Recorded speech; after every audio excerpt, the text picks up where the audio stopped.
Welcome to this session on the World Development Report 2017. I see a lot of familiar faces, so thank you very much for joining us. We have a great panel to discuss this topic, and I'm the co-director of the World Development Report 2017 on governance and law. And what we focus on during this session is actually one chapter of this particular report. We want to have a teaser just to give you a sense of what we are looking at in terms of the relationship between governance and fragility, security. And Edward is leading this particular chapter in our team. And we have on our panel Nigel Roberts, who everybody knows in this audience. And Nigel was a co-director of the 2011 World Development Report on conflict and development. And so Nigel will be giving us some introspection in terms of what he, 5 years after the report, what he thinks they did well in addressing these issues and what he wish they had done, or what kind of critique he has heard from the audiences in those years and how the thinking has evolved. And we have also Professor Michael Watts from the Department of Geography and Development Studies in Berkeley. Michael has actually been involved in the interaction with both WDRs, and Michael is our advisor for the WDR 2017. And Michael was much involved with, I think, interaction with Nigel, including after the WDR 2011's publication, and had a lot of interesting critique of the report and how what type of intellectual direction that he would advise this going. And so in many ways, for us, the WDR 2017 team, we are taking this opportunity to peel the onion again. And I think all WDRs are efforts to peel that onion, that big puzzle of how development really happens and what are the core factors that affects the speed of development in our very diverse world. And 2011 had their chance, and I think we want to hear Nigel's retrospection, but we also want to make sure we are building on that foundation and we are peeling the next layer of onions rather than starting afresh. And so let me just give you very brief background of what motivated our 2017 WDR on governance and law. And basically, our objective is to revisit the relationship between governance, law, and development. And there is no straight forward relationship between governance development. And we see during our consultation, we ask the academic, we ask the practitioners in different regions, what kind of issues and what kind of puzzles are really bothering them, and what type of effort we can put in to help answer at least some of the puzzles. And so let me just give you a few examples of these puzzles. The first set is the fact that there is what you can observe as rapidly diffusing global norms on good governance. So inclusive, democratic governance practices are spreading across the world. More than 100 countries chose to use democratic election as the way of changing government. A lot of governments are choosing to have more transparent ways of governing. So, for example, the transparency laws are implemented in more than 90 countries now. And we have a lot of these diffusion of values and diffusion of ideas and diffusion of laws that is really widespread across different arena. But the implementation gap is widespread. The implementation gap varies across countries, and the speed of closing those implementation gaps also varies across countries. So why is that? How do we explain that heterogeneity, both across space and across time? The second category of puzzles is people look at the experience of countries in terms of convergence towards prosperity in the last 5-6 decades. And some of those most rapid convergence countries don't necessarily fit conveniently the good governance bills. Okay, so these are what I will say the China, the Vietnam kind of puzzles. These countries don't fit conveniently. Our conception of good governance is, and yet they achieve very rapid development progress and had widespread benefits for a large segment of population. And how do we explain it? Do we need a new explanation, or is there something foundational in the way states perform their functions rather than the forms of governance? So this drives us to take a much more functional approach in our governance report. The third puzzle is the frustration with democracies not delivering development dividends to their people. Right, so a lot of the younger emerging democracies or older democracies and are facing the problem of legitimacy. The democracies with weak states in particular in African countries, in some of the South Asian countries, and in some of the MENA countries today. How do we confront this challenge of building strong, credible states that can deliver benefits, deliver the dividend of democracy? That's another set of questions that puzzle our country clients.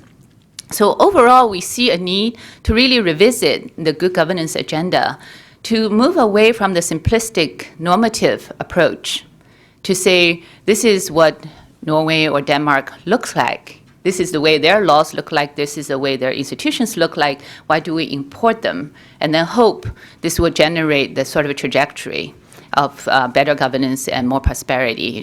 How do we look at the real historical experience of those trajectory of countries who made it better in an evolutionary way?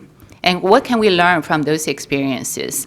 And so that's the overall sort of the set of puzzles, the push for us to look more functionally, the push for us to look more historically, and to unpack those puzzles a bit. Now, the countries we're talking about today face that most fundamental challenge of governance, which is to provide security and order. And so for us, in this particular conversation, we'll focus on those countries that include the failed states category, but also include the countries that may be making good progress, but are losing the legitimacy at least towards a large enough segment of the population, and then they have violent reactions. And so as I said earlier, the sequence of this conversation will be for Nigel to first provoke a conversation through an introspection, and then for Edouard to offer what we are thinking of, what approach we're taking, what analytic emerging findings we have, and then for Michael to comment on both, but also illustrate with his personal research and experience, in particular in the very difficult place of Nigeria. So, Nigel, please. Youngmei, thank you very much. And thanks to all of you for coming. It's nice to be asked to reflect on something that you wrote 5 years ago, because it suggests that somebody perhaps might have read it during that period since then. And that is more than the shelf life that you normally anticipate for something you do in this institution. I was asked recently by a number of people to think about what, on reflection, I now think we got right and what I think we got wrong. And I'm, of course, now in a position where I can speak politically about a report that was written as a member of an institution that affects to be non-political, which is, of course, as you all know, a highly political position to take. And so part of what I'll say relates to that. But let me start with what I think, I wouldn't say we got right, but perhaps we reflected correctly. A lot of what we did, after all, was to gather together what other people had written and experienced and expressed and collected into something that then had a platform. So that I think is one of the functions of a World Development Report. Not to invent the research or to necessarily plow new territory, but to use stuff that's out there that hasn't necessarily had the audience that it deserves. So one of the things that that we focused on was the nature of modern violence, and particularly post-Cold War violence. And the storyline there, as you probably remember, is that the forms of conflict mutate, that violence reemerges and replicates, particularly in states that are either unable or unwilling to establish a viable social contract with their citizens. We didn't exactly put it in these terms, but one way of describing that would be to say that in a post-Cold War world, the regulation of civil war broke down. Previously, there had been referees who essentially put other countries to work as proxies on their behalf. And that certainly characterized a lot of the violence that we saw through the 60s, 70s, and 80s. But what happened from the 90s onwards was, first of all, that regulation fell away. And second, you saw an increasing globalization, both of ideas and of sources of finance. And what that led to was a much more explicit commingling of ideology and commercial incentives, such that I would defy anybody today to look at a long-running rebellion, if I can use that word, and to find in that rebellion an entity that is not significantly financed by illicit money. And that, of course, affects, mutates, and corrupts the ideological nature of any struggle. In other words, the commingling of, if you like, political and criminal elements, I think, is a fundamental aspect of modern violence. Now, what are the implications of this picture of mutating, changing forms of violence, commingling of different types and of motivations? One, I think, is that it requires development specialists to think much more broadly about violence than they had before, and to try and understand the sources, the grievances, the sources of injustice, and also the sources, the different motivations that underlie different kinds of violence. And that in turn leads to the appeal that we made for the different security, political, development, and humanitarian communities to work more closely together. The notion of repetitive and lapsing conflict also, I think, invites you to look at violence less in terms of stopping a conflict and then moving on into a post-conflict phase, and rather to image it as a continuous process of prevention of violence and of reaffirmation of the sources of legitimacy. That's actually a fundamentally different way of looking at conflict than had been the accepted norm by the end of the first decade of this century. Second point that certainly we stressed and that seems to me important is the profoundly psychological nature of organized violence and of violence prevention, in the following sense.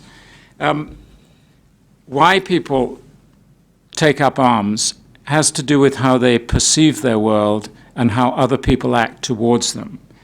And hence, ways of addressing those problems very much also have to do with perception and interpretation. So the 2010 World Development Report, 2011 World Development Report, is full of phrases like stress factors, coalitions premised on trust, credible signals, narratives, compelling narratives, legitimate institutions. There's an emphasis throughout there on belief, fairness, commitment, perception. In other words, if you accept this view, this is a world that is essentially rooted in emotion and perception, and you need to address conflict coming from that perspective. Third point, obvious, but we were able to quantify it thanks to work that Lant Pritchett and others did, was just how long it takes to create legitimate institutions. We were able to put numbers to that. And this, I think, poses enormous challenges for institutions that think in much shorter cycles than those required to actually establish legitimacy. Again, the operational implications of that, I think, are fairly clear. But also, one of the other insights that certainly came to me through this process was that the distinction between, particularly if one's looking from the perception of creating legitimacy and trust, the distinction between short-term actions and long-term sustainability and creation of legitimacy actually erodes, because the way that legitimate institutions are created seems to me to be through a series of repetitions in which what occurs is a process of reproduction of short-term signals through into the future, so that the distinction between signaling your intent and actually creating legitimacy is in fact eroded as you progress through that cycle. One of the things that commentators have mentioned is the stress that we placed on local context and understanding context. That, I think, is correct, though for the bank and for development institutions, the practical issue is how you actually balance granular local adaptation and understanding of local context and insights with the need to apply lessons across more than one context. That's a constant tension in an institution like this, and it's actually a tension that you see exhibited in the report itself. So that although the main text insists that you have to use specific evidence, even when you're designing so-called toolkits, you also see the report occasionally lapse into talking about, quote, the top 5 lessons of program design, or that 2 or 3 rapid results may often build confidence. These are sort of, I would say, lapses in the interrogatory method that we're setting up, and they display the kind of tension that an institution like the bank is subject to.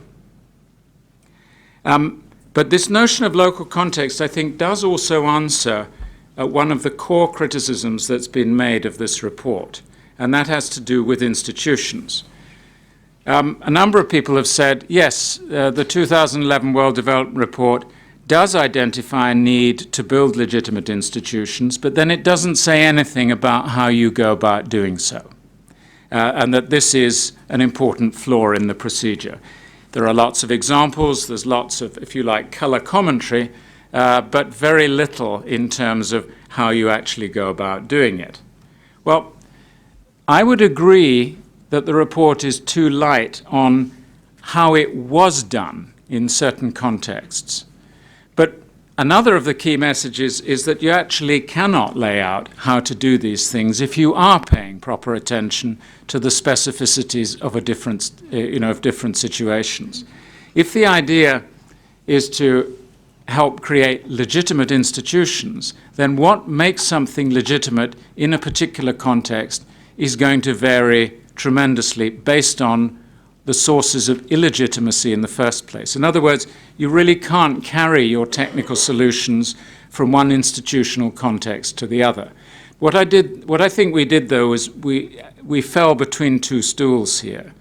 I think it was correct that we did not try to prescribe how you build an institution. But what we did not do well enough was to describe, when we identified institutions that we saw did have legitimacy, exactly how they were created in a historical sense. Final point I'd make is that and this is one of missed opportunity I think by the bank and by others. What I thought at the time was more compelling suggestions from this report was a way of using the analysis of stress factors to actually create country strategies either at a national level or at the level of an institution. So the logic is fairly straightforward. If you identify the compelling stress factors that are tearing a society apart, then logically it makes sense in a national strategy that you focus on addressing those sources of stress. This was picked up by the G7 Plus at Busan, where they talk about country-led fragility assessments leading to one vision and one plan. They also provide for an institution like the bank something that microeconomic analysis does not do, which is a way of choosing priorities between different sectors. Unfortunately, neither the fragile states nor institutions like the bank picked up on this. We tried at the end of 2010, beginning of 2011, to draw up what was then called an interim strategy note for South Sudan using these principles. This was very difficult for the bank's sector specialists to accept, because what it said to them is that in certain cases and in certain situations and at particular times, your sector programs are not what is required. There may be no place for health, there may be no place for education or whatever it might be at this particular time. I think from a bank sector specialist's perspective, country strategies should be written retroactively around the lending programs that they have already created and worked through. And so this approach was rather viscerally rejected at the time. Yes, I think the bank does now take into consideration issues of conflict and fragility when it writes its strategies, but they are not compelling in the sense that I think, or determinant in the way that I think they should be. Yes, you do have fragility assessments that are mandated for so-called fragile states as part of the IDA process, but they do not determine the lending program. Neither is it mandatory that they should even be discussed with the country government, which to me is essentially a form of cowardice. If you have something that you write inside the institution, are unable to discuss it in any form with your government, that suggests that the relationship you have is not that robust. Let me, though, move on to a couple of what I think are important criticisms of the report. And these are more in the political domain. The first of these is that I think that the report ends up failing to appreciate or to emphasize the key role in global conflict played by powerful bank board members, and hence by the institution itself as their servant. Now, you can understand why we weren't able to get that done. And indeed, I think from the staff point of view, we made a serious effort to talk about the kinds of external stress that emanate from great power or regional power politics, either for geostrategic or commercial reasons. But when it came down to the necessary process of being able to give examples of this, we were explicitly told not to do so. That started with the president at the time, who personally struck out sections of the report criticizing the United States, and also board members who would not permit us to mention powerful member governments in a negative light if they happened to be China, Russia, India, Pakistan, or Mexico. So in that sense, that avenue was somewhat closed to us. So when you look at Chapter 2 and the original table in there that talks about stress factors, yes, it does identify in there that the malign effect of significant interference by regional and global powers. But when you get to Chapter 7 on external stress, what does it talk about? It talks about border war spillovers, international trafficking, transnational ideological threats, not including capitalism, I might say, and climate and resource pressures. But the regional and global powers were written out of the report. Now, that's what happens with a WDR. A WDR, in the end, is a bank report, and therefore it is framed, like all of us always are, by our context. But if I can take this just a step further, I also think where we did fail was that we, as the authors of this report, and here I'm quoting Michael Watts' excellent commentary on this, we, quote, wrote ourselves out of the conflict story. And that I think we did not need to do. The bank was seen implicitly as a positive force, which it often is. Seen as a positive force, albeit susceptible to errors of coordination and quality and technical failure and so forth. But neither as a handmaiden to OECD political and commercial interests, nor, in the worst case, as an instrument that can help propagate injustice and help cause violent conflict. So I think we didn't get that right either. You understand that we were very constrained here, but I think we could have taken this a bit further than we did. Second point, and this is the last one I'll make, and this is, I think, quite a key criticism. I think we failed to acknowledge the authoritarian nature of many successful early exits from conflict, exits in the post-colonial era. And here I'm talking about China, Singapore, South Korea, Ethiopia, Mozambique, Rwanda, Vietnam, Cambodia, Uganda. It's a long list. It's actually a much longer list than any other pathway out of liberation and civil war and early chaos. And in these countries, I think, to generalize grossly, you had a particular kind of social contract in force, a combination of coercive power and restriction of political franchise, but in return for relatively robust economic growth and very astute forms of patronage. Is that legitimate? Well, yes, but it's not the popular legitimacy that the 2011 WDR is talking about and is certainly implied in what we wrote. Our report leaves you with the impression that the high road to peace, prosperity, and peace and prosperity is a consensual form of politics featuring inclusive coalitions, credible signals of intent, and the development of accountable institutions. Which is, of course, and I think not coincidentally, congruent with the bank's own liberal orthodoxy and politics. But it's not really what happened in most fragile states emerging with some degree of success from conflict. Where I think, ironically, perhaps it does apply is in middle-income countries, facing second-generation problems of legitimacy, where in a post-colonial world, regimes tend to have firstly lost their original dominant external sponsor and failed at the same time to adjust to the expectations of a rising middle class. So examples of this are Eastern Europe in the 1980s, former Soviet Union in the first decade of this century, and the Middle East today, or certainly the Middle East up until very recently.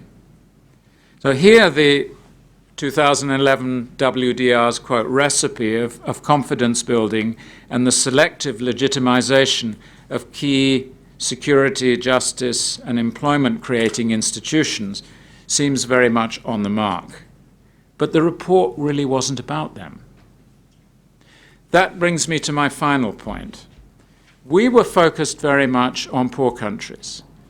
The problem of conflict in 2008, 2009, 2010 was seen to be very much a concern of the poorer areas of the world, and as, if you like, as something that, quote, interrupted development. I mean, we can talk a lot about that, but that was the area in which the inquiry was focused. But if you look at what is of concern today, let me take three types of conflict that are now preoccupying the international community. They're only tangentially associated with low-income countries. They're, first of all, the resurgence of Russia and the deliberate challenge posed to NATO in Ukraine, Eastern Europe, and Syria. Second, China's muscular assertion of its hegemony in the South China Sea, and the challenge that places to the political order created by the United States at the end of the Second War. And of course, third, the appeal and the spread of transnational Wahhabist extremism throughout the Middle East and North Africa, from the Taliban to ISIS to Al-Shabaab to Boko Haram. So the 2011 WDR and its prescriptions dealt fundamentally with civil war. So I think its message of the fundamental importance of legitimacy is critical to countering the appeal of radical ideology, but it's not of universal application. You can be acceptably legitimate and you can still get rolled over. Anyone here who's Polish or Ukrainian or Latvian or for that matter Nicaraguan or Chilean knows what I'm talking about.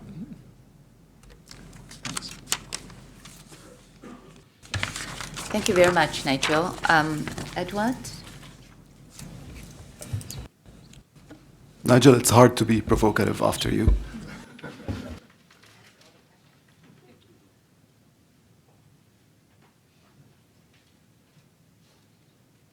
Okay, so let me manage expectations here. We're still in early March. We have 2 months to go before this report gets finalized. So this is the benign version. This is not the shock and awe version of the presentation. So be magnanimous on the form, but not on the substance of your comments. This is the time where you can hit hard and we can take hits. We start the motivation of the report generally by an observation about the heterogeneity in development, looking at this electricity map, very densely populated places in the dark and less populated places very much in the light. And with this quote by Albert Hirschman, that the intensive study of the problem of economic development has one discouraging result. It has produced an ever-lengthening list of factors and conditions, of obstacles and prerequisites. So everything matters for development, and the list goes on. The way we get in at this puzzle of heterogeneity of development is by first acknowledging that a lot of the explanatory factors for that heterogeneity have hitherto been what we call proximate factors, basically like the quality of education, the provision of health services, the investment climate, the infrastructure. If you have these, then you have development. If you don't have these, then you don't have development. That was, that was and is in many ways the orthodoxy. What we say is that all these proximate factors are actually underlied, they're determined, they're informed by governance, the way in which power, norms, and capacity influence how these policies function. So this is our puzzle, and we'll take you through, if the analogy is right, an archaeological journey where we look at layer after layer of what depends, what development depends on.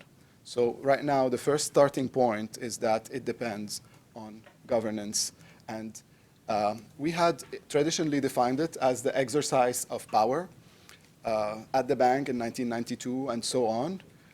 We now look beyond the exercise part of the definition to look at the power part of the definition, which has been ignored. And indeed, if that report's title is to be changed one day, it would be towards governance, power, and development. We're making a push. We'll see how far they let us go. So we seek to shed light on how a better understanding of governance can bring about more effective policy interventions to achieve sustainable improvements in welfare. Sustainable improvements in welfare is what we're looking at. The instrumental variable here is governance. We take governance as insofar as governance helps promote development outcomes, then we look at governance. So it's instrumental, and we realize, we acknowledge that it is a value good in and of itself to have good governance, but we go towards development, towards the instrumental part of governance. That is, in the end, we do find that, that goes through balancing power through accountability. But let me take you through the guiding questions here. In a given governance environment, how can policies be more effectively designed and implemented to improve welfare? With governance fixed, existing, being what it is in a country, how can you improve efficiency of policies? And the second question is relaxing this governance constraint. When you change governance, under which conditions can coalitions of change emerge and potentially succeed in bringing about governance reforms? So first question, which is tackled in part 2 of that report, the governance is fixed. How do you improve policies? And the second, how do you change the governance in certain situations? Now, as I told you, it was traditionally defined as the exercise of power, and we're focusing on the power dimension and unpacking power, which takes you to my next layer of archaeological inquiry here. We unpack governance as the process through which state and non-state actors bargain to design and implement policies within a given set of formal and informal rules which shape and are shaped by power. Bottom line, governance is a process. It's an interaction. It's not something that you can touch. It is, however, underlined by power, capacity, and norms, which are very tangible things. It is affected by them. It also affects them. And it takes place within a given set of formal and informal rules. Its objective is to design and implement policies. Let me give you an analogy. Another process of interaction, which is education, it is also a process of interaction between teachers and students with the objective of sharing knowledge and fostering innovation. Governance is also a process of interaction between state and non-state actors with the objective of designing and implementing policies. All right, so now we look at governance for development. As I told you, it's instrumental variable. It's instrumentality for 3 variables: security, growth, and equity. We're going to talk about security today. It's the chapter I'm in charge of, but it's also, we're starting it with it first because we are saying that it is a precondition of development, and it's a first order condition. If we have time, we'll go back at this slide, but let me now tell you what we're trying to say in general in this report before taking you to security. So we're saying, in terms of governance, think about functions, not just forms. Think about what governance does, not only what it looks like. So that's the next layer. So after having acknowledged governance as instrumental for development, we observe many governance forms. We realize that these sometimes work for equity, growth, and security, and sometimes they don't. And then we take a look at why do they work and why do they not, and we realize that it's because of the functions that they play.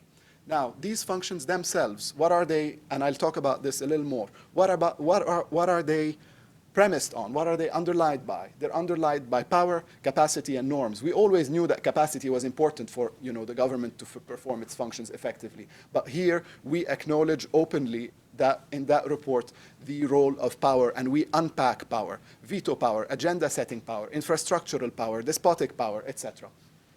Think about norms, not just laws. So not only what laws look like, and what laws, why laws work, but why they don't. Because sometimes, laws do not work when they're not aligned with existing norms. For example, you pass a law on female genital mutilation in Egypt, and it doesn't cut the rate of female genital mutilation because it is not aligned with the norms. Why so? Because the laws that criminalize those doctors who perform it, well, women are scared to go and denounce these doctors because of the current existing normative environment that sanctions you and prevents you from. So the social cost of denouncing an offender is much higher than the benefit of the cost of the excision practice. We tell you also to think about change, not persistence. So even though we have a very endogenous model where, you know, everything depends on everything in the end, and it's very hard to bring about change, we also emphasize the role of agency through social mobilization and collective action. And finally, we say, think about policy principles, not recipes. We do not have recipes in this report. We have all the ingredients. And we'll show you the ingredients, and we'll tell you that the proportion of these ingredients to cook a final development outcome actually depends on context. So a further look at the ingredients here. Now, the outline, very briefly, we have a first part with motivation, conceptual framework, and a chapter on the law and how law influences both function and form and affects outcomes in the end. A second part about basically heterogeneity, with governance being fixed, that looks at security first, then growth, then equity. And a final part that talks about change. And we say that change comes out in two ways, through elite bargains and through citizen engagement and mobilization. And also, we talk about, you know, the global unit of observation and how international actors influence change. Now, what we say in this report very quickly is that security is a prerequisite for development, that also the feedback loop matters. Security affects governance. Not only governance affects security, that power, capacity, and norms affect security as an outcome. And then I talk about which governance institutions matter for security and how do they matter. So this is where some of the building on the WDR 2011 takes place. Basically, we identify three broad types of institutions: the governance institutions of sanction and deterrence, the governance institutions that share power and redistribute resources, and the governance institutions that settle disputes, as the three main types of governance institutions that can, under certain conditions, affect security outcome. What are these conditions? Bottom line, it's when the functions are played. It's when the functions match the form. And how do we see functions? I don't see functions walking around, and they're not tangible, but we see it through legitimacy and through inclusion. I'll show that in a minute. The third section looks at trade-offs. Sometimes improving security comes at the expense of growth.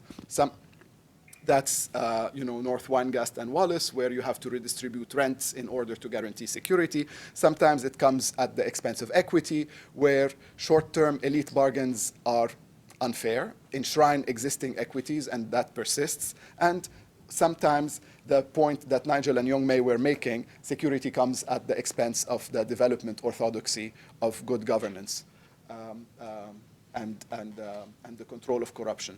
So basically, starting with a number of well-known truths before I look at I take you through some misconceptions. More stable societies are more prosperous. Level of income on the y-axis, years on the x-axis, groups of income, and a representative country of each group. The dots are the number of regime changes. Okay, that's the number of coups, violent takeover, etc. The more you go down on the income scale, the more the dots increases. Each dot is the number, the size of the dot has to do with the number of regime changes in a given year. You realize, for example, how the United States and high-income countries have very few violent regime changes, while the more you go down with Haiti, Pakistan, DRC low-income countries, the dots get more numerous. That basically means that more violent regime changes are associated with lower rates of economic growth. Another well-known truth: security affects human development outcomes.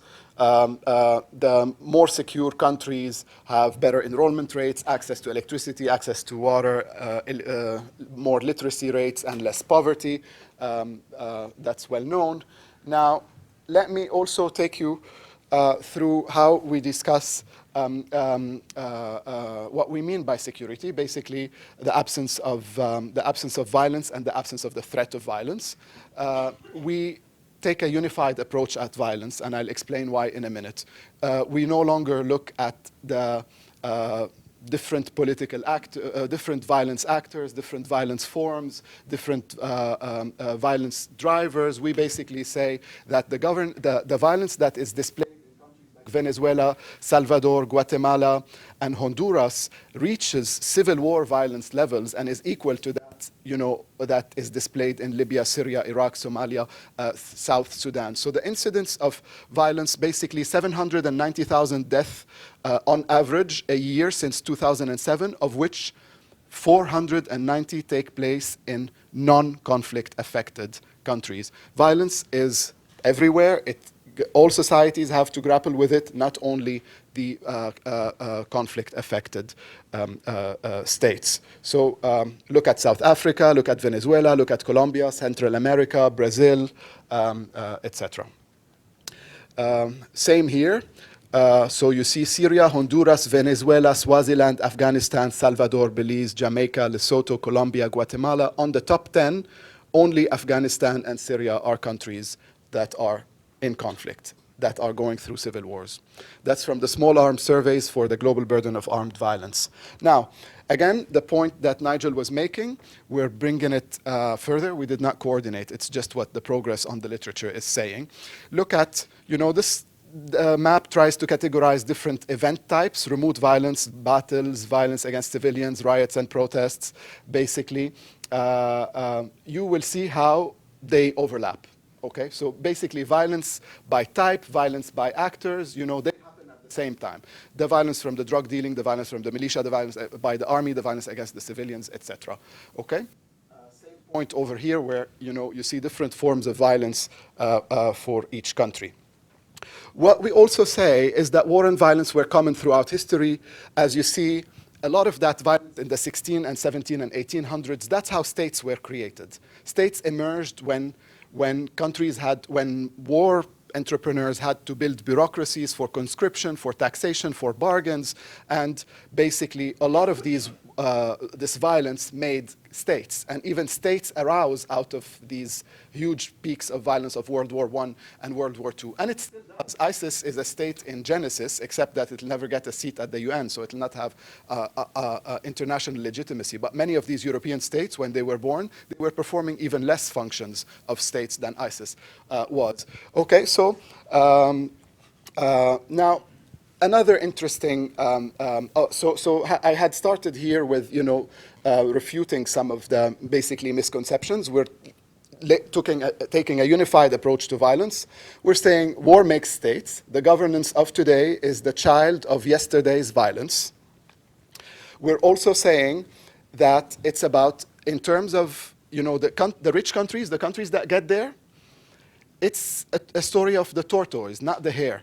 It's basically the rich countries are not those that grow faster. They are those that stumble less. They not only shrink less often, they also shrink less. This is per capita income. This is the frequency of growing from 1950 until 2011 of the 10 world tables. And as a result, the converse is the frequency of shrinking. You see that the countries, the shrinking is basically negative growth. The countries that are richer grow more frequently. They shrink less often. They do not grow faster. Look at the countries that are poorer. They grow at 5.1, 4.8, 4.7%. The richer countries, they grow at 3.85%. But why are they richer? Because over the long term, they trip less. They shrink less, and they shrink less often. So the ones who get there are not the 10% growers per year. They're the ones who grow slowly but never trip, okay? So that tells you about the cost of violence to growth. It tells you about the trade-offs between violence and growth, and it tells you about the impact of violence. Now, another thing that, and misconception that we're unpacking. Violence and conflict are not the same. You can have conflict without violence and violence without conflict, okay? Conflict is basically a disagreement.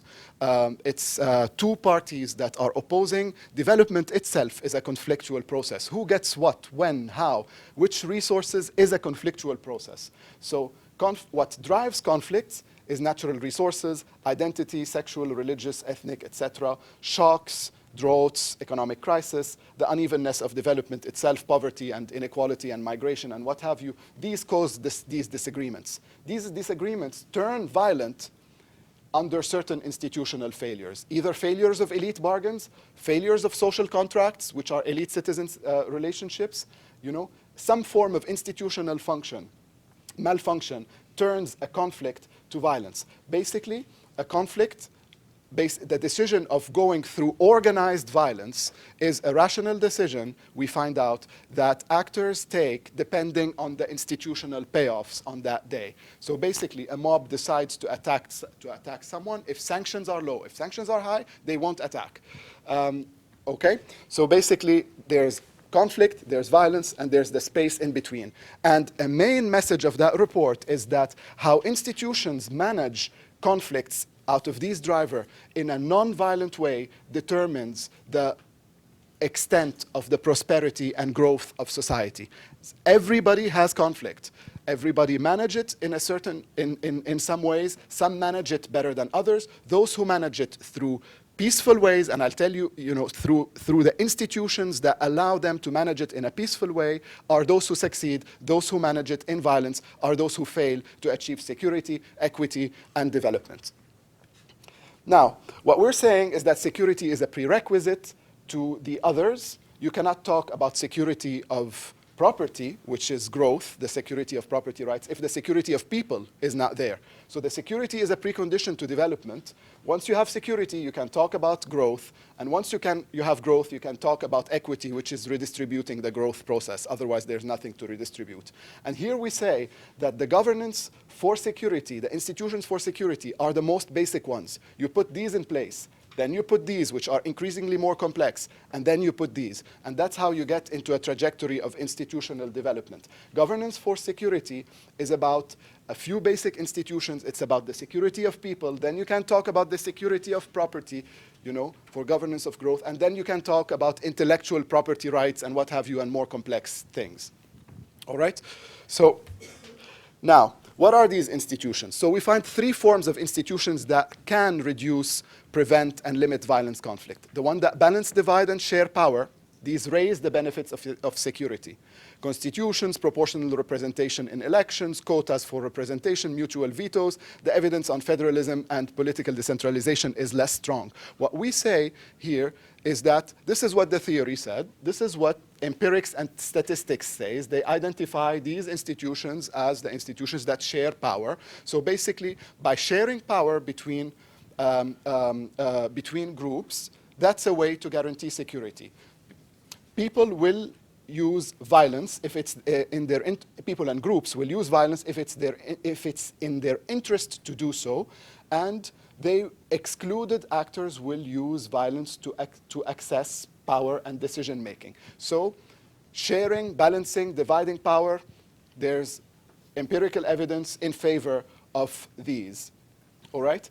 There's empirical evidence in another form of sharing power, which is sharing wealth and resources, which is another. It's the other side of the coin. When you don't share power, you can also share money and wealth. So there's economic redistribution, cash transfers, social security, and welfare. These form public services. These form the basis of the social contract between the state and the citizens. Civil service, it can be used as a way of sharing wealth through patronage and rent, fiscal decentralization, and mechanisms of restitution and compensation that basically address grievances.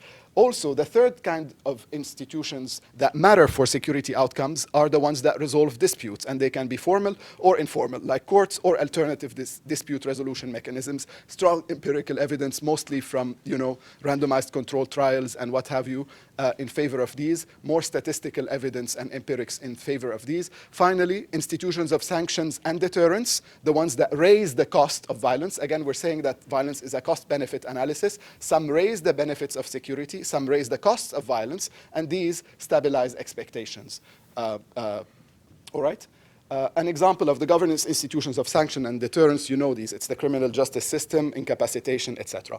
Now, let me take you through that archaeology again. Let's look at form, and we can apply this approach to any one of these three groups of, institutions. let's apply it to redistribution, Form, basically, civil service patronage buys peace. You give, governments give jobs to people in the country in order to keep them quiet, to buy loyalty and to buy peace and to buy, okay? Look at hiring in, Egypt after the Arab Spring. That's, the number of people hired in the public sector, and that's 2011. Directly after the Arab Spring, 2013 and 14, it stabilized. So basically, they increased 600,000. They converted 600,000 contractuals and hired another 400,000 to reach about 6.4, by now 6.7 million people right after the Arab Spring to buy the peace. Same thing in Tunisia. Look at the spike after 2011 in public sector employment. So here you see that the institutions of redistribution, like civil service jobs, and they're basically institutions that buy the peace. Now, we're not only saying that forms matter insofar as these institutions perform their functions. So, often forms don't matter. So that means there's something wrong. You share power, and there's still violence. You share wealth and resources, and there's still violence that comes after it. You settle disputes, there's still violence. So not all power sharing, not all redistribution, not all sanction and deterrence institutions, not all dispute settlement institutions, these 4 types of institutions reduce violence in the end. They can. The statistics and the theory tell you that, they could. But under which conditions? They fail to ensure security when the basic institutional functions of commitment, cooperation, and coordination are not performed. Now, what is commitment? What is coordination? What is cooperation? How do you see these? They don't walk around in the street. You cannot touch them. The way you see them is through legitimacy. Legitimacy can be process-based, outcomes-based, and norms-based. You see them through inclusive elite bargains, and you see them through alignment of norms with formal rules. Basically, a legitimate process is a legitimate outcome. Institutions that have, it's basically the reputation of not defaulting on commitments. Governments are legitimate when time after time they send you signals that they deliver what they said they will. They deliver services and you see them. So that's how you build outcome-based legitimacy. This form of legitimacy buys you the peace. That means the function of commitment is being performed. A government is committing to delivering something, it's tying its hand, and it's not reneging on its commitment. Time after time, through repeated iterations of trust that elicit cooperation and that display commitment. Same thing for process. Sometimes, legitimacy is process-based, which is about the way you do things, about who you include and who you don't. And so that process-based legitimacy is a function of, accountability and cooperation, as we will see. The same for inclusive elite bargains and the alignment of norms with formal rules. Now, let me take you, after having established that forms can affect governance, but not always, so what are the conditions? We go back to a layer further below. Here you see order and security. Here you see power distribution by social groups. 4 is evenly shared power. Down there is balance of power is uneven. This is from a very nice data set called VDEM, Variations of Democracy. What you see is the OECD countries in green are the countries that have high order and security and where power is evenly distributed. A core message this report is trying to bring home is that the even distribution of the balance of power between all the actors in the bargaining space is what ultimately achieves security. How does that happen? How is the commitment to share power credible? It is credible because you have third-party enforcement outside brokers, outside actors, whether outside of the country or outside of the 2 parties, and mutual monitoring mechanisms. That's self-enforcement. And how does that happen? When you have legitimacy and inclusion. Let me show you that. So basically, order and security in green OECD countries, x-axis, more order and more secure. You can say that this is the monopoly over violence. Here, it's confidence in local police. It's trust, basically. The higher the trust, the higher people cooperate, the higher you have, or the less you have violence, the more you have security. And you see that the OECD countries are the ones who have, in green, higher levels of order and security associated with high level of confidence in the police, okay? What does confidence in the police means in terms of our functions? It means that the police can credibly commit not to use violence against civilians. It becomes legitimate and people trust it and cooperate with it and don't resort to violence anymore. Where does this credible commitment come from? It comes from accountability and it comes from inclusive elite bargains, okay? So that's one further level down in the archaeology. Order and security also is highly correlated with constraints on security forces. So that was the slide I was just talking about before.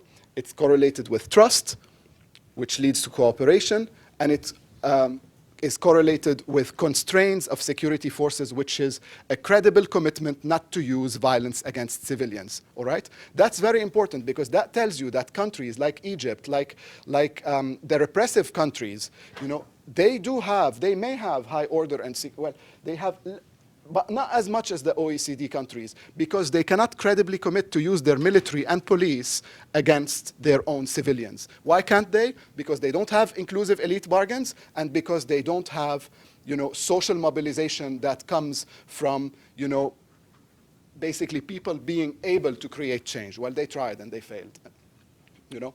So, yeah, the government used violence against them. Finally, the main messages of that chapter. I'll go through them quickly.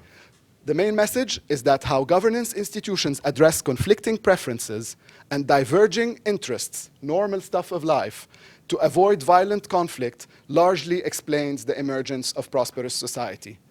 Submessage 1, most long-term growth is historically explained by countries not falling into violent conflict rather than experiencing episodes of rapid growth. Message 2, conflict and violence are not the same. They have different determinants. Conflict is natural. Social choices, development processes, and political change are inherently conflictual processes. Submessage 3, security depends on a framework of widely agreed upon governance institutions, both formal and informal, that 1, govern the allocation of power, 2, the allocation of rents and resources, 3, the peaceful settlement of disputes, 4, within a territory where the monopoly over violence is realized through sanction and deterrence. These forms ensure security, but only insofar as the underlying functions are performed. These functions, how do you see them? You see them through trust in government, that's outcome-based legitimacy, through inclusive elite bargains, that's process-based legitimacy, and through alignment of formal rules with informal norms, norms-based legitimacy, and they determine whether these forms of governance achieve security or not. This is where the meat is, in the end. The institutions that end up working are not the institution that, only the institution that look like that, it's the institutions that perform that. Some may look, but they don't perform. They're basically mimicking, or they look like they do it. They have the form, but they don't have the function. And that's why you see heterogeneity. Countries may not look nice on paper, but if they perform their these functions, they reduce security. Countries, on the other hand, may look nice on paper and have all these forms, but if they don't perform the functions, then they're not getting you security in the end. Finally, violence changes governance institutions by changing norms and the distribution of power. This is the feedback loop. Institutions of governance that emerge during wartime and in differently governed spaces, urban slum gangs, pirates, mafia-ruled places, affect post-conflict security outcomes. Rebelocracies, zones outside the direct control of government, outside the reach of the state, have in these zones forms of governance that perform the functions, evolve on their own, and they deliver security outcome. But not only do they, but they also matter for the day after when you come and try to build institutions. It's not tabula rasa, it's history. The states that were created in the 16th and 17th and century Europe and earlier were based on rebels performing certain functions, delivering certain outcomes, and changing the distribution of power in society in their favor. And this is how modern governance was born. So we shouldn't discount the past, the historical process, when starting to build anew. And this is the message that leads to the change part. Thank you. Well, okay, So let's just keep this slide up in terms of the emergent messages. And well, Michael has observed the emergence of this narrative as well. And as we said, friends of WDRs don't allow a bad WDR to be written. So Michael, this is your opportunity to stop us if we are going on the wrong track, and then point us to what works in this narrative, what is the new direction to explore in the next few months. Thank you. You asked me to speak for 15 minutes. If I do that, always difficult for an academic, but if I do that, that will leave 5 minutes for conversation. So I'm wondering whether I should give a haiku version here rather than spending my 15 minutes. If you can. Okay. Okay, Provide. I'll try. Okay, I'm going to do two things. I have to improvise since I didn't know what either speaker was about to say. So I'm going to flag a few things that strike me as being hugely important. It's on the On the Right Track story. Then I want to tell you two stories from some work I've been doing in Nigeria that I think speak directly to these issues. So some general issues. One, seems to me what is hugely important here is that development is being construed as intrinsically contentious, rather than seeing something called conflict as antithetical to or the opposite of development. It says, in fact, that development is intrinsically contentious and conflicted. It's a built-in defect, if you like. That's hugely important to me because it says it focuses then necessarily on the process of contention itself. Who is contending? What is being contended? What are the repertoires of contention? What are the institutional settings in which contention occurs? And what are the conditions under which conflicted contention might turn into violent conflict? All of that, it seems to me, puts front and central the question of power. And it sees power as different from capacity, let's say state capacity, but it sees capacity as an exercise of power. I think that's hugely important. Two, Edouard rightly is thinking about conflict in terms of drivers and triggers, structural forces and forms of human agency. What he emphasized as those driving forces were identity and ideology, resources, shocks, and even development. And they configure to result in institutional malfunction, as he called it, or a breakdown in the social contract. And he sees that as a type of stressor model. Let me just comment on that. Be careful about assuming that stressors and stress and response doesn't produce a type of mechanism, that society or conflict is a reflection of some giant servo mechanism. Seems one. Two, as he rightly says, those four drivers occur in complex ensembles. If I think about the Niger Delta and the insurgency that arose there in the mid-2000s, it was about identity, ethnicity, resources, oil, shocks to state repression, and even development, the particular burden of poverty in that region. They occur in ensembles. And that leads to me then to endorse the idea that these sorts of conflicts and violence are A, multiply determined, and two, that it points us toward what Edouard is calling the social contract, or one might call forms of political settlement, or forms of coalition and pacting that either are generative or of conflict, or are capable of, conversely, restricting or limiting the degrees of violence that occur. All of that is to say that in my language, or Dan Slater's language, it puts front and central the ordering of power that emerge in particular places in particular time, understanding that these sorts of pacting arrangements or coalitions, their scope and depth and durability typically shift as a result of ongoing bargaining amongst elites and citizens, popular movements, and so on. Three, there's a clear question here of the complexities of boundaries. This is what I took from Nigel's right and proper invocation of commingling. It's sometimes difficult to distinguish when one is examining violence, criminals from gangs, from formal security forces. You would expect an insurgency consists of a group of people who are insurgents and something called the state, which they are attempting to destabilize. Sometimes the boundaries between the two are utterly porous. Seems to me then that these violence managing agencies, if you want to, I'm here being very influenced by Vadim Volkov's extraordinary book about post-Soviet Russia, violent entrepreneurs. These violence managing agencies are very labile. 4, if we're concerned with the relations between institutions and conflict and the degree to which those institutions as forms of authority are or not legitimate, then to the same degree we are concerned with the fact that any individual society is part of multiple and nested and overlapping forms of authority. You can call them different legal orders if you wish, but it seems to me it's important then to recognize this nested and overlapping forms of authority and legal orders that operate in different ways at multiple scales. Whether and how these forms of authority are complementary or contradictory or substitutable, it seems to me an important part of the story about whether and how conflict degenerates into violence.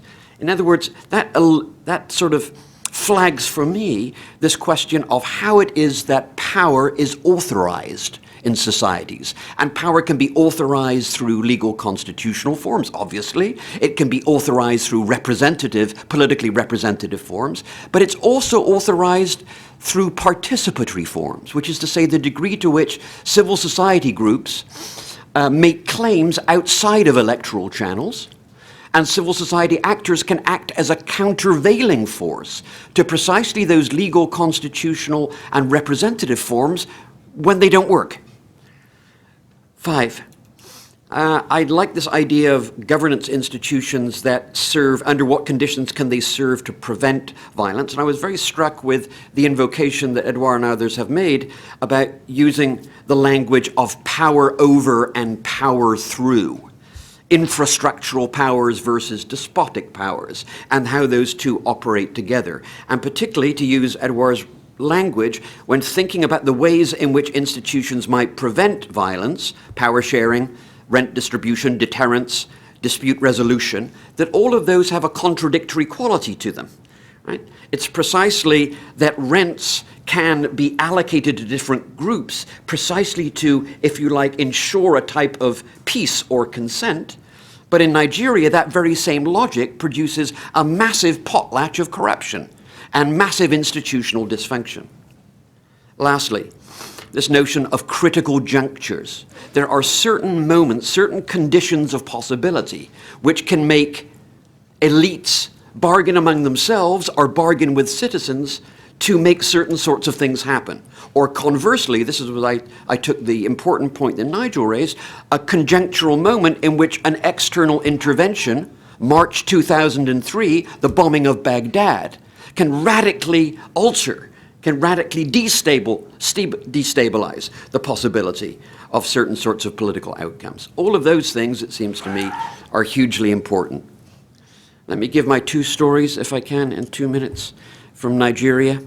How can one possibly talk about Nigeria in 2 minutes?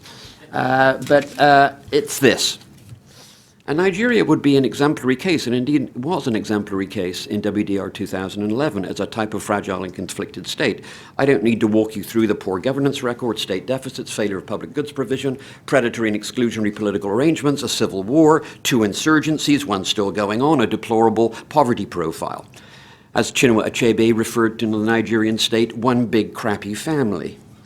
Now, in addition to that, of course, it has the fact of a type of petro-state, which has produced a type of, I don't want to use the language of resource curse, but has produced a set of conditions which, as it were, ossified, structurally ossified, this particularly incapacitated and apparently conflicted state. I just want to start with the first observation to say, of course, be careful. Not sure that it's fragile, it's conflicted, but don't forget it's durable. It's built a durable federal system.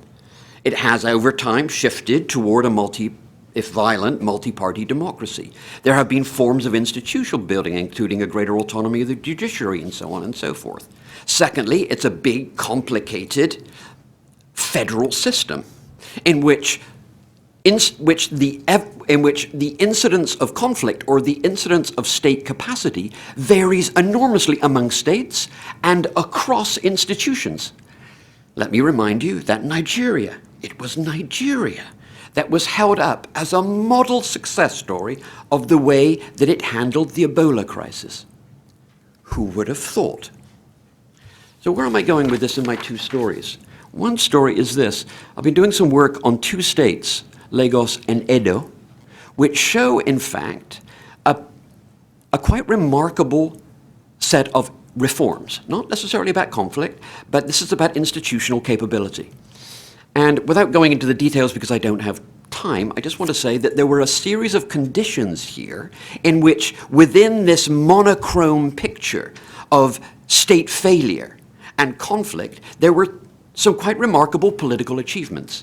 In both of these cases, in these two states, there was the possibility, as a result of two governors coming to power, both of whom were in oppositional parties and represented and experienced opposition from the federal center, and for whom the need to act quickly and to reform politically was key to their survival in the now new democratic dispensation.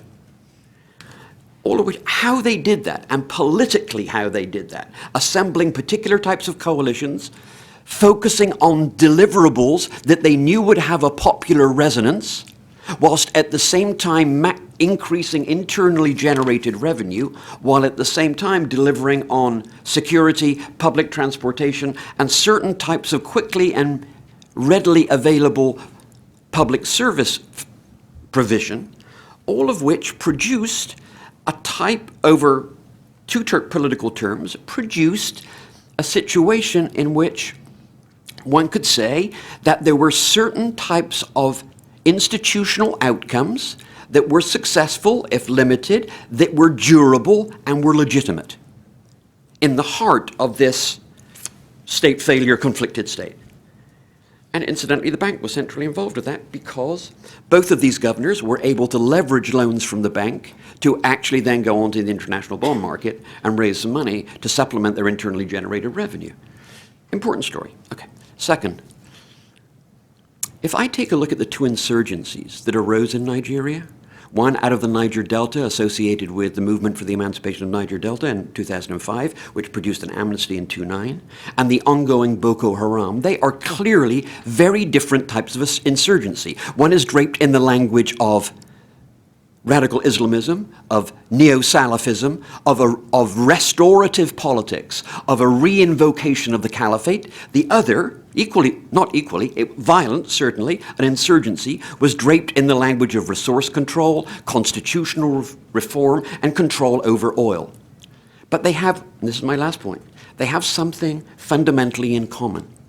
And that is that they, at the level of the recruitment of the combatants themselves, what they have in common, in spite of their radically different political visions, is that they both speak to and draw upon not just poor folk, not just people that are in some sense marginal to politics, but a generation of young men in particular that have been excluded, propelled from precisely all of these forms of institutional authority that I talked about. Whether it is federal government, local government, customary chieftainship, even religion, the family, the patrilineage. And all I want to pose for you is this question, that when that happens, not only are those institutions seen to be illegitimate, a failure of various forms of largely secular authority, not only are they seen to be illegitimate, but young men in particular of various class positions, educated university graduates versus unemployed urban informal workers. When that happened, I want to pose the question, that discloses a particular type of existential condition. It's a radical precariousness that they experience. Right? And the form that it takes, and it's a generational politics, I'm focusing on men here because they're primarily the combatants, for whom they occupy the category of youth as a permanent condition. Their possibility of upward mobility, their possibility of marriage, of family, establishing on every single level, it's a truncated life of total abjection. And it seems to me The reason I want to leave you with that, of course, is that if any of you, and I'll finish with this point, if any of you have seen this extraordinary set of reports by Measure of America, if you haven't, check it out online. It's, of course, addressing the question of Black Lives Matter in our society and all of that stuff, inequality. And what they show is that for certain minority and working class communities in particular, these same processes are at work. The expulsion from many multiple forms of institutionalized authority. It's central. It's central to that condition, which doesn't necessarily produce insurgencies, can produce all sorts of politics, which, since we're in the Super Tuesday, certain Republican politicians are very adept at mobilizing around and drawing upon. But I'm struck then by these homologies between what I've just described for those two movements and forces and pressures and conditions in our own society. Thank you.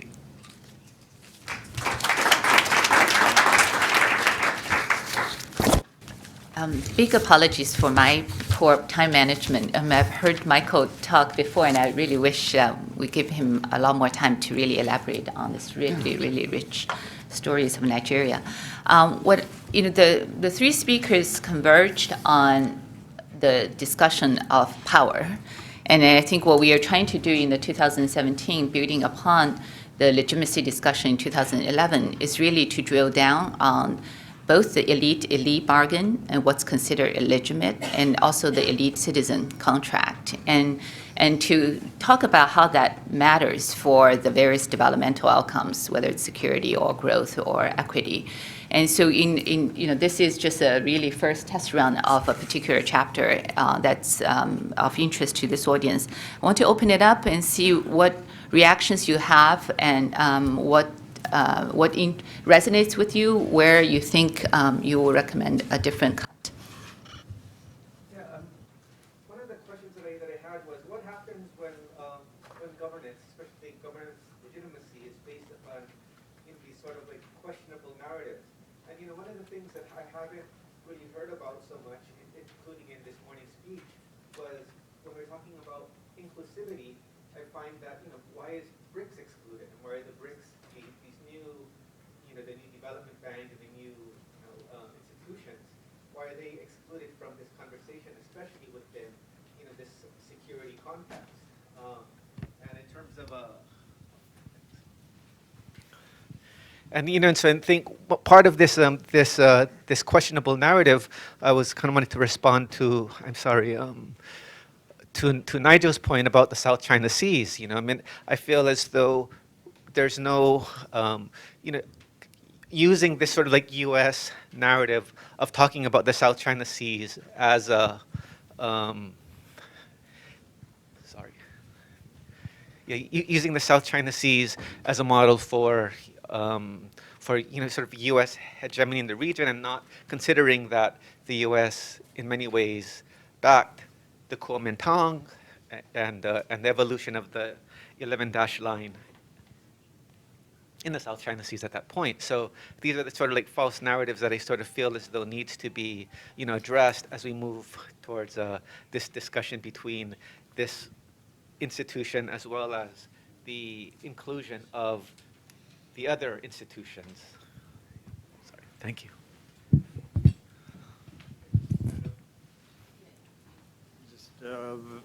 I think there's only 5 minutes left, so I'm not sure. It's very, awesome technical discussion, very much what I expect from the World Bank, covering lots of technical issues. But just coming back from the countries, it's hard to find people there in the field who are working in development to discuss governance in the context of power, process, norms, values,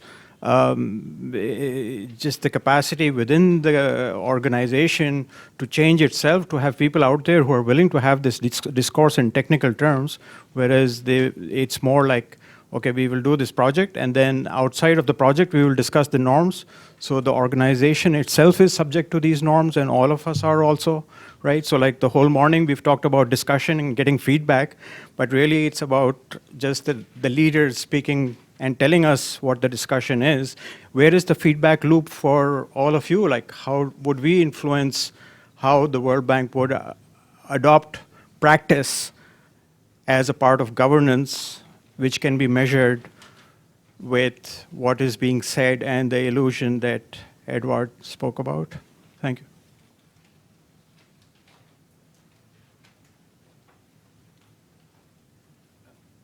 Thank you very much. I just wondered whether, in some of the research that you've been gathering and thinking about, there's been also a thought about the length and persistence of conflicts and the intensity of them, and whether there are any variables which might explain that might lean us more towards the ability to garner men, material, finance, and also might make us think about external actors, which was alluded to by Nigel there.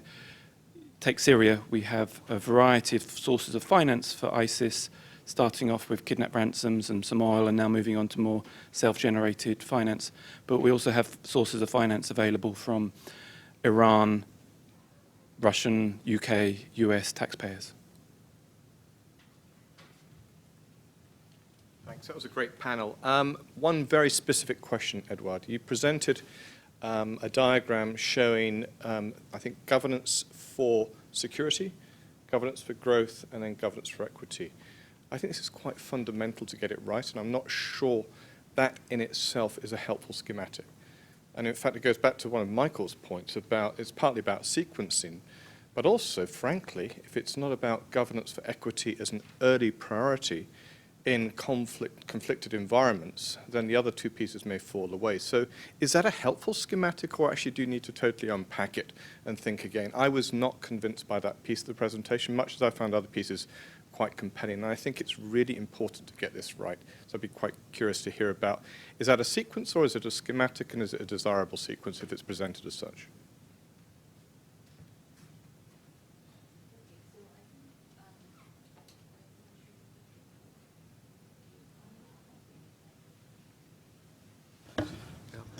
So the question of the gentleman, my colleague from the field.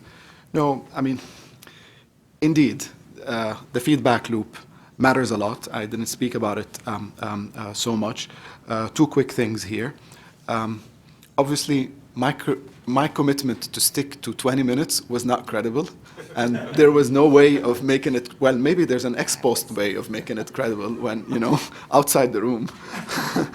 but I couldn't tie my hands to basically ensure that I'll speak for 20 minutes and you know, leave you time. So yes, power matters.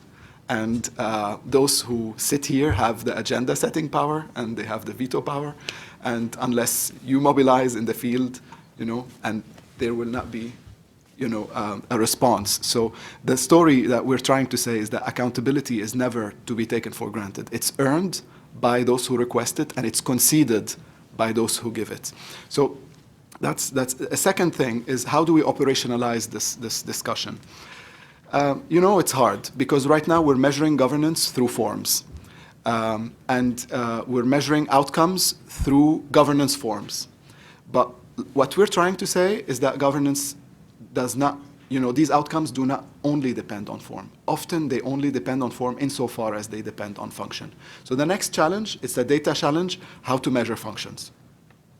That's one thing. That will make the conversation much more basic and actionable. But right now, when you're dispersing with a DPL on the basis of whether a government signed this access to information law, adopted this transparency code, or enacted this, I don't know, this policy, that's not going to take you anywhere. Governments can very much pass laws that they cannot credibly commit to implement.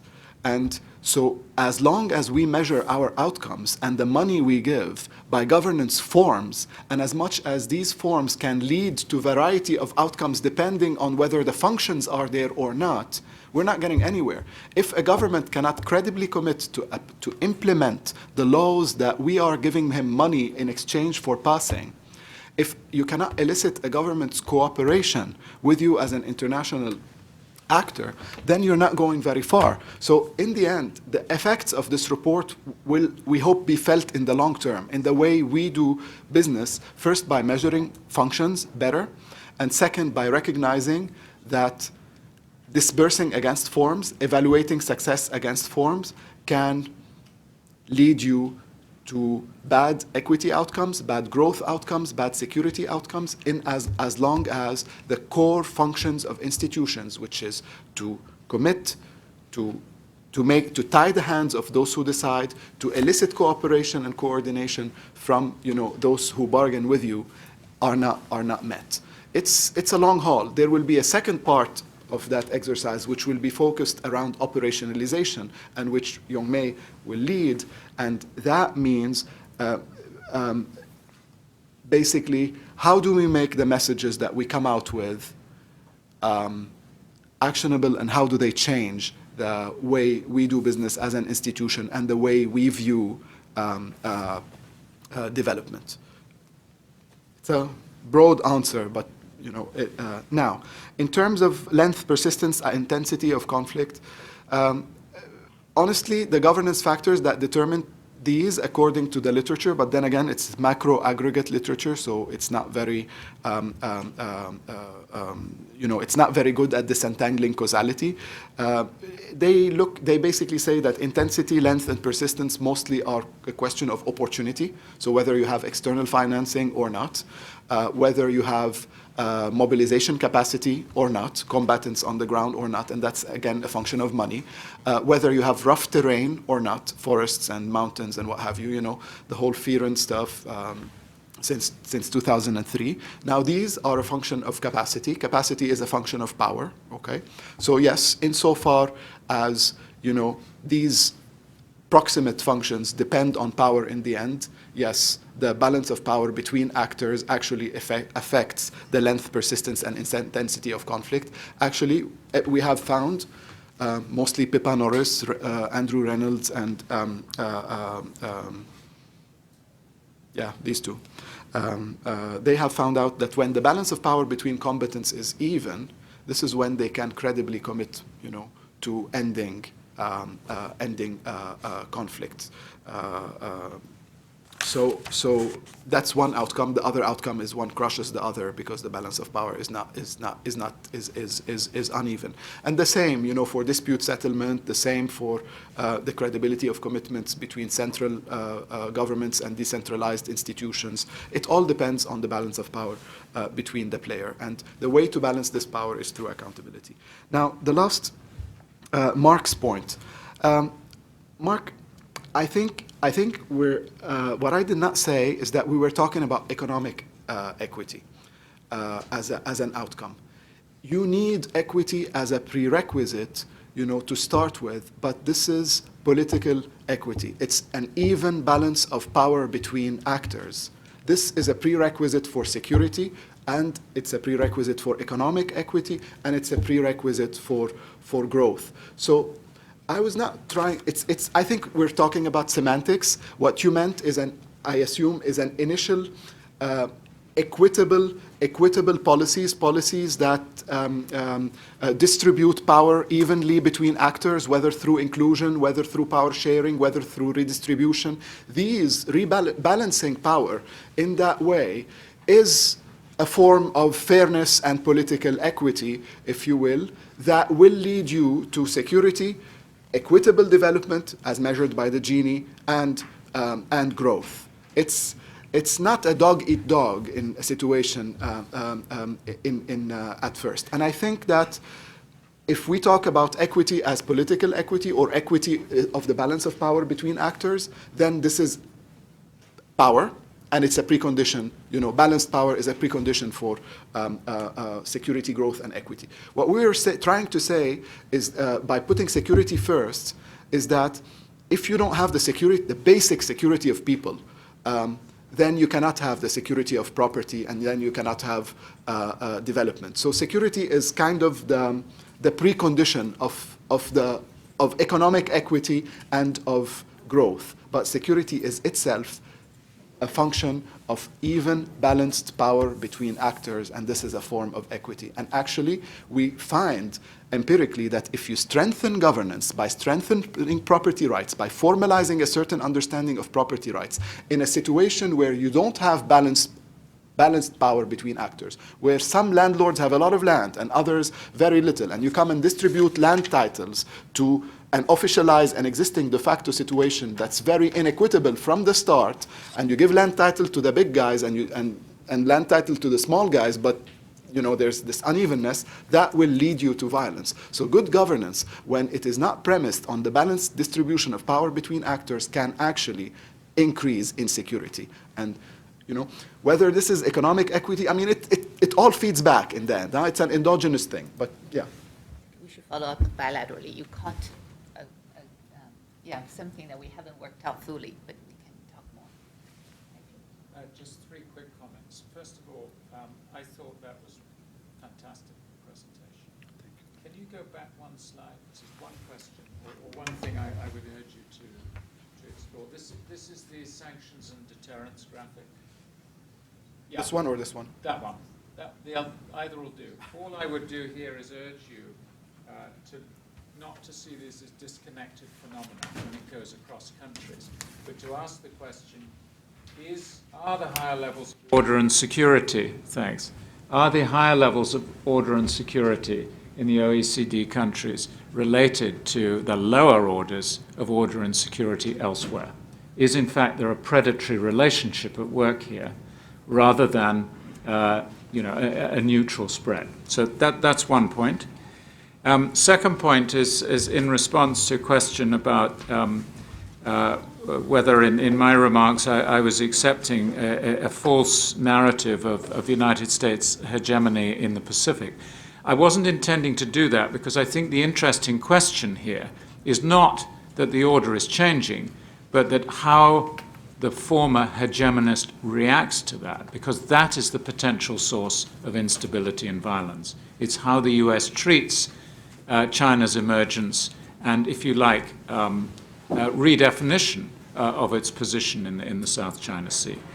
The third point, just to back up something that you were saying about the distinction between conflict, which is a natural part of who we are and how we deal with things, and violence, which is where the mediation institutions break down. I think that's an extremely important distinction.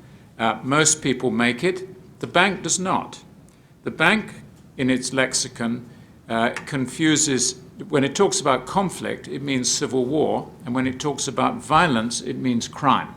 You even have that embedded in the name of the network, Fragility, Conflicts, and Violence Group. That, I think, is more important than just a simple choice of words, because it suggests that what we see as healthy conflict is somehow illegitimate. And I think that then throws you off from the correct approach that you have laid out here. Thanks. I'll just respond to this, your question about duration and intensity. I think Edouard's quite right in terms of the forces that tend to reproduce it. I just wanted to add one last thing, which comes back to something that Nigel said in relationship to what he called perceptions, which is to say how individuals, communities perceive, understand, interrogate their grievances, let's say. And here I just want to say, it seems to me that arena, which you could see as psychological, you could see in a whole variety of ways. And it comes back to where I ended up in my own remarks about, in some places, at some times, the exclusion of an entire generation of young men and women whose livelihoods are so precarious, whose own worldview, their reservoir of anger and alienation and deprivation is so deep that that has big implications for the question of the duration or the likelihood of any short or medium-term resolution of, let's say, violent conflict. I don't have any answers to that. I'm just saying alerting us to that existential world of how indeed individuals construct their lot, perceive it, understand it, grieve it, and how difficult it is for a particular generation who are excluded in the way that I described to begin to change and think differently about their lot. Well, Thank you very much. We invited you to the kitchen for cooking this chapter, and so I hope some of the conversation will carry on bilaterally with our team, and good luck with the rest of the forum. Thank you.